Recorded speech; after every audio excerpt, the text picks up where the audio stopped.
la década de los 80. La recordamos por peinados absurdos y música de sintetizador.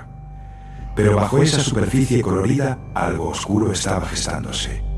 Fue una era que desató una revolución en el cine de terror, una explosión de creatividad salvaje cuyos ecos aún nos provocan pesadillas. En esos 10 años, el género se atrevió a todo. Exploró nuevos abismos, mezcló el terror psicológico con la violencia más visceral y dio vida a monstruos que hoy forman parte de nuestra cultura. Pero no estoy aquí para hablar de los sustos de siempre, ni de los asesinos enmascarados que hasta tu abuela conoce. No.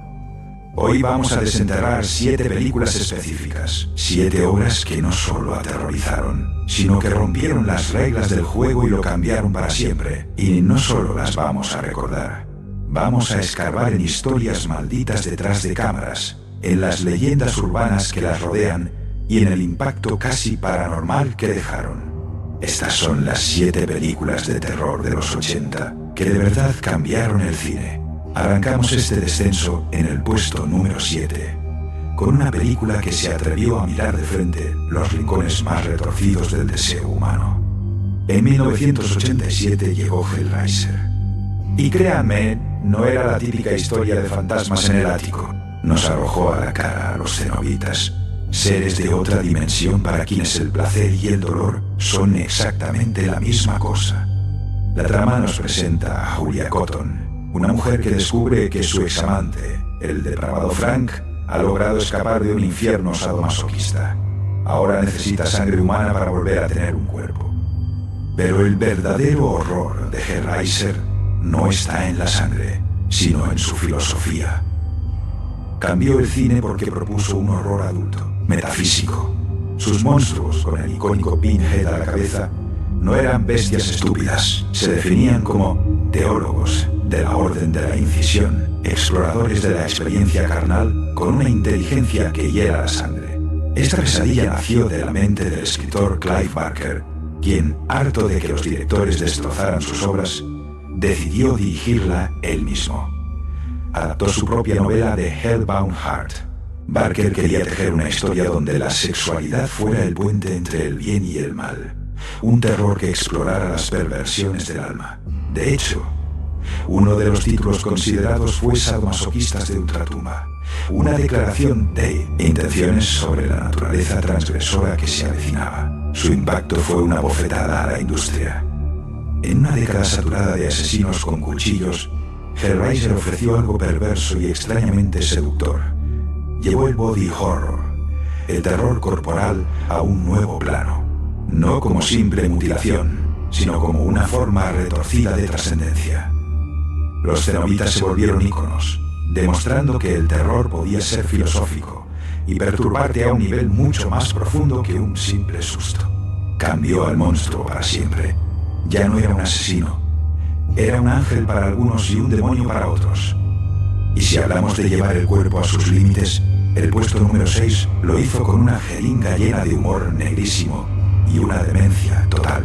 Viajamos a 1985 para hablar de Reanimator, la película que agarró el terror gótico y le metió una sobredosis de anfetaminas. Dirigida por Stuart Gordon, conocemos a Herbert West, un estudiante de medicina tan brillante como desquiciado que crea un suero para reanimar tejido muerto. Obviamente, todo sale mal. Junto a su compañero de cuarto, West desata un infierno de cadáveres andantes en la morgue de la universidad, con resultados tan asquerosos como hilarantes. El genio de Reanimator fue su descaro para saltar del horror a la comedia en un parpadeo. En un segundo, estás horrorizado viendo a un cadáver decapitado intentar estrangular a alguien, y al siguiente te ríes a carcajadas por lo ridículo de la situación. Cambió el cine porque perfeccionó el splastic, esa mezcla de comedia con gore extremo. Detrás de todo este caos había una adaptación muy libre de los relatos de H.P. Lovecraft. Pero mientras Lovecraft era conocido por su terror cósmico, solemne y existencial, el director Stuart Gordon, que venía del teatro experimental, decidió que la única forma de llevarlo al cine era abrazar el exceso y la sátira más grotesca. Los efectos, aunque de bajo presupuesto, fueron brutales en su creatividad y llevaron el gore a un nivel de arte. Su impacto es el de un verdadero clásico de culto. No reventó la taquilla, pero en el mercado del video casero se convirtió en una leyenda absoluta. Demostró que el terror no necesitaba tomarse en serio para ser efectivo. Al fusionar la carcajada con el grito, Reanimator rompió un tabú y abrió la puerta a una nueva forma de sentir miedo, una en la que no sabes si vomitar o reír. Pero no todo en los 80 era sangre y vísceras. A veces, el peor terror es el que se cuela en la seguridad de tu propia casa. En el número 5 viajamos a 1982, a un hogar que se convirtió en pesadilla suburbana. Poltergeist, la historia es la de la familia Freeling, cuya vida perfecta en un barrio tranquilo se va al infierno cuando su hija pequeña, Carol Ann, empieza a hablar con espíritus a través de la estática del televisor. Lo que parece un juego de niños se convierte en una invasión violenta y aterradora. Poltergeist cambió el cine porque sacó el horror de los castillos y los bosques para meterlo en la sala de estar de la familia promedio. Hizo que un televisor, un payaso de juguete o un árbol en el jardín se sintieran como amenazas mortales. Al ser producida por Steven Spielberg, la película tenía una calidad visual y una escala que el género de casas embrujadas jamás había soñado. Pero la verdadera historia de terror de Poltergeist no está en la pantalla, está en su leyenda negra, la infame maldición de Poltergeist, una creencia que atribuye una serie de muertes a la película. Dominique Dunn, la actriz que hacía de la hermana mayor, fue asesinada por su exnovio poco después del estreno. Años más tarde, la pequeña Heather O'Rourke, la icónica Carol Ann, murió con solo 12 años. A esto se suman las muertes de otros dos actores de la secuela, Julian Beck y Will Sampson. La leyenda se volvió aún más oscura cuando la actriz Jovette Williams confirmó el rumor de que en la famosa escena de la piscina, los esqueletos que la atacaban eran reales. Eran más baratos que las réplicas de plástico. Y por si fuera poco, está la eterna controversia. ¿Quién dirigió realmente la película? El crédito es de Tobe Hooper, el director de la masacre de Texas, pero incontables miembros del equipo y del elenco aseguran que fue Steven Spielberg quien estuvo al mando en el set. Y Spielberg tenía una cláusula que le prohibía dirigir otra película mientras hacía E.T., por lo que la teoría dice que usó a Hooper como fachada. El impacto de Poltergeist fue gigantesco. Se convirtió en el modelo a seguir para todas las películas de casas embrujadas y nos recordó a todos que, a veces, no hay lugar más aterrador que tu propio hogar. Estas primeras películas ya nos demuestran la increíble y retorcida innovación de la década. Si este viaje por el lado oscuro de los 80 te está perturbando de la forma correcta, no olvides dejar un like para que el algoritmo sepa que vamos por buen camino. Y si todavía no te has atrevido, suscríbete y activa esa campana para no perderte nuestras próximas pesadillas. Continuamos el descenso. Del terror paranormal en casa nos vamos a un lugar que debería ser pura inocencia veraniega, pero que en 1980 se convirtió en el matadero de toda una generación. En el puesto número 4, el campamento Crystal Lake, viernes 13. La premisa no puede ser más simple. Un grupo de jóvenes intenta reabrir un campamento de verano maldito. Poco después, un asesino desconocido empieza a cazarlos uno por uno, de las formas más creativas y brutales posibles. A ver, Viernes 13 no inventó el slasher. Ese honor es de Halloween, pero lo perfeccionó. Lo convirtió en una fórmula, en una máquina de hacer dinero que definió la década. Cambió el cine porque estableció las reglas que se imitarían hasta el asco. El asesino que no muere, los adolescentes hormonales castigados, la chica final que sobrevive por ser virgen y una serie de asesinatos gráficos que eran, seamos sinceros, la verdadera razón por la que la gente iba a verla. La película nació con intención cínica y puramente comercial. El director Sean S. Cunningham, viendo el éxito de Halloween, quiso su propia tajada del pastel. De hecho, publicó un anuncio en la prensa con el logo y el título Viernes 13 antes de tener un guión, solo para medir el interés. Contrataron al legendario Tom Savini para orquestar las muertes, y su trabajo fue tan salvaje que el gore se volvió la estrella del slasher ochentero. Y claro, ese sonido kikiki, mamá, que el compositor creó al distorsionar la frase Kill Her, Mommy, un susurro de la verdadera asesina, porque esa es la gran revelación que muchos olvidan. Jason Voorhees no es el asesino en la primera película. Es su madre, Pamela Voorhees, vengando a su hijo ahogado. La actriz Betsy Palmer aceptó el papel porque necesitaba dinero para arreglar su coche, pensando que la película era una porquería que nadie vería jamás. El impacto de Viernes 13 fue sísmico. Los críticos la odiaron, pero recaudó una fortuna y lanzó una de las franquicias más rentables de la historia. Demostró que había un hambre voraz por el horror más básico y sangriento. Cambió el terror, moviendo el foco del suspenso a la matanza como puro espectáculo. Pero seamos honestos, ¿qué da más miedo que un asesino que puedes ver venir? Uno que podría estar disfrazado de la persona que tienes al lado. En el número 3, una obra maestra de la paranoia y la desconfianza absoluta. La Cosa, de 1982. La película del maestro John Carpenter nos encierra en una base científica en la Antártida. Un grupo de hombres, completamente aislados del mundo, se topa con una forma de vida extraterrestre que puede asimilar e imitar a la perfección a cualquier ser vivo. A medida que la criatura los infecta, la paranoia explota. Nadie sabe quién es humano y quién es la cosa. La Cosa cambió el cine porque creó la atmósfera de terror más opresiva y asfixiante jamás filmada. Y de paso estableció un nuevo estándar para los efectos especiales prácticos. Lo revolucionario no es solo el monstruo, es la reacción humana. La película es un estudio sobre cómo la confianza, la amistad y la sociedad se desintegran cuando el enemigo es idéntico a nosotros. La historia detrás de esta joya es de tragedia y redención. Fue un fracaso estrepitoso en taquilla. ¿Por qué? Porque se estrenó semanas después de E.T. de Steven Spielberg. El público quería un extraterrestre adorable, no esta visión nihilista y aterradora del espacio. Los críticos la destrozaron, la llamaron basura instantánea, pero esos efectos que tanto criticaron, creados por un genio de 22 años llamado Rob Bottin, son la razón por la que hoy es una leyenda. Bottin trabajó sin descanso un año entero, 7 días a la semana, llegando a dormir en el set. Su visión era que la cosa nunca se viera igual 2 veces. Un trabajo tan monumental que terminó hospitalizado por agotamiento. Usaron de todo: goma de mascar derretida, mayonesa, gelatina, entrañas de animales para dar vida a sus pesadillas biomecánicas. Con el tiempo, la película fue revalorada. Hoy es, sin discusión, una de las mejores películas de terror de la historia. Del hielo de la Antártida viajamos al único lugar del que es imposible huir: tu propia mente. En el número 2, una película de 1984 que borró para siempre la frontera entre los sueños y la realidad.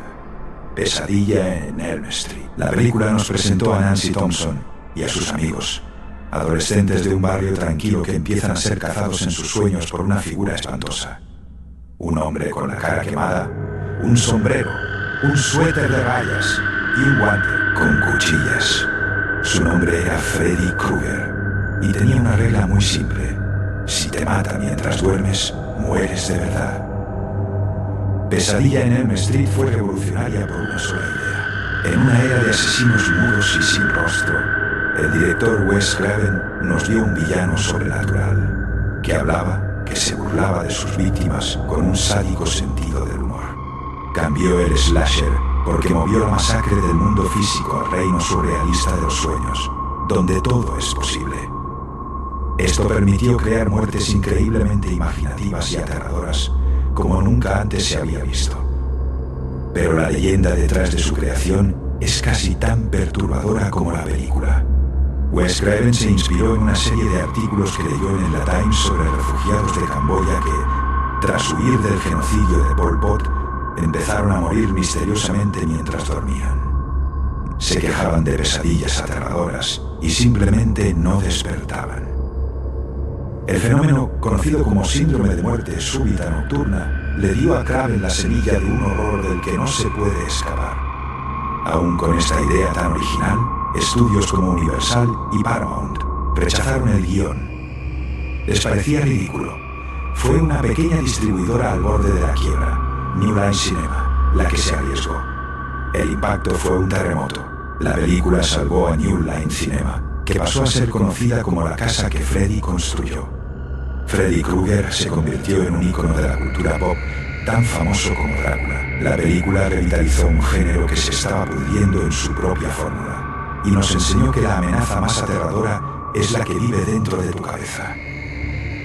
Antes de llegar al trono, debemos hacer una parada obligatoria en el umbral del terror más crudo y perturbador. Una mención honorífica para una película de 1982 que se atrevió a mostrar un horror que no se veía, pero que se sentía de la forma más brutal imaginable: El Ente. La película cuenta la historia de Carla Moran, una madre soltera que es repetidamente atacada y violada por una entidad invisible y violenta en su propia casa. Su lucha no es solo contra este agresor paranormal, sino también contra la incredulidad de médicos y psicólogos que creen que todo está en su mente. El Ente cambió el terror porque se basó en el presunto caso real de Doris Bither, una mujer de California que en los años 70 denunció haber sufrido los mismos ataques. La película abordó el terror sobrenatural no como un juego de sustos, sino con la seriedad de un drama psicológico y un realismo aterrador. Mostró la vulnerabilidad más extrema, donde el enemigo es invisible y el propio hogar se convierte en una celda de tortura. Aunque no fue un éxito de taquilla, su legado de culto creció, impactando por su atmósfera opresiva y por tratar el trauma de una manera que pocas películas de terror se habían atrevido a explorar. Y hemos llegado al número 1, la película que dejó de ser de terror para convertirse simplemente en una obra maestra del cine. Una película de 1980 que no solo asusta, sino que perturba a un nivel que no puedes explicar. En la cima de esta lista infernal se encuentra El Resplandor, de Stanley Kubrick. La historia sigue a Jack Torrance, un escritor fracasado que acepta un trabajo como cuidador de invierno en el aislado Hotel Overlook. Se lleva a su esposa Wendy y a su hijo Danny. Mientras la nieve los sepulta, una presencia maligna en el hotel empieza a devorar la cordura de Jack. Al mismo tiempo, Danny, que tiene un poder psíquico llamado El Resplandor, sufre visiones terroríficas del pasado sangriento y del futuro del hotel. El Resplandor cambió el cine para siempre porque elevó el terror a la categoría de arte. Kubrick aplicó su precisión matemática, su frialdad casi inhumana, a un género que los críticos solían despreciar. Su uso revolucionario de la Steadicam, con esos pasillos infinitos que recorremos junto a Danny, creó una sensación de pavor psicológico y desorientación nunca antes vista. Demostró que el terror podía ser ambiguo, atmosférico y abierto a 1000 interpretaciones. Las leyendas de su rodaje son tan famosas como la película. Duró más de un año y fue un verdadero infierno, especialmente para la actriz Shelley Duvall, a quien Kubrick torturó psicológicamente para obtener la actuación de terror que quería. Se dice que la escena del bate de béisbol se repitió 127 veces, un récord mundial. El autor de la novela, Stephen King, odió la película. Para King, Jack era un hombre bueno destruido por el hotel. Para Kubrick, en cambio, Jack siempre fue un monstruo, y el hotel solo le dio el empujón que necesitaba. Su impacto cultural es inmenso. Al principio las críticas fueron mixtas, pero con el tiempo fue reconocida como una obra maestra. Ha generado un universo de teorías conspirativas, que es una alegoría del genocidio de los nativos americanos, que es una confesión de Kubrick sobre su supuesta ayuda para falsear el alunizaje. Se convirtió en el referente del terror de prestigio y demostró que una película de miedo puede ser tan compleja y digna de análisis como cualquier drama de autor. Estas 7 películas son la prueba de que el terror de los 80 fue mucho más que gritos y sangre. Fue una década de audacia, de riesgo y narrativas que retorcieron nuestra definición del miedo, desde el sadomasoquismo filosófico de Hellraiser hasta la locura artística de El Resplandor. Cada una de estas cintas dejó una cicatriz imborrable. Cambiaron no solo un género, sino el cine para siempre. Y sus ecos nos siguen persiguiendo hasta hoy. Pero claro, esta es solo mi lista, mi descenso personal. Y la belleza del terror es que es algo profundamente íntimo. Ahora te toca a ti. ¿Qué película de los 80 crees que faltó en este conteo? ¿Y por qué cambió el cine para ti? Déjamelo saber en los comentarios. Los estaré leyendo y debatiendo todos. Si te ha gustado este viaje a lo más oscuro del cine, no olvides suscribirte y activar la campana, porque en el próximo video exploraremos las películas de terror más perturbadoras que están basadas en hechos reales. Gracias por acompañarme en este recorrido. Y que tengan dulces pesadillas.